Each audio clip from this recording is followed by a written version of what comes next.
Hurmatingni yo'qotishni istasang, ko'proq gapir. Hokimiyatning 48 qoidasi. 4-qoida.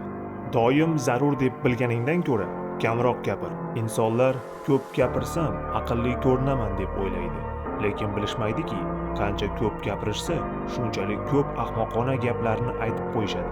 Haqiqat shuki, ko'p gapirgan odam o'ziga o'zi dushmandir. Kam gapirish bilan o'zingizning shaxsiyatingizni boshqalar oldida oshirib yuborasiz va ularni sarosimaga solib qo'yasiz.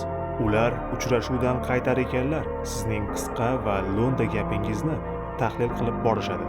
Oddiy bir jumladan o'zlari uchun murakkab jumboq yaratishadi. Keyingi safar esa har bir so'zingizni diqqat bilan eshitishadi.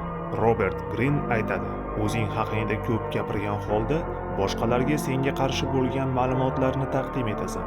Ular esa ertami-kechmi bu ma'lumotlarni o'zingga qarshi qo'llashadi. 48 ta qoida jamlangan mini kitobchani olish uchun obuna bo'ling va kommentariyaga plus belgisini qoldiring.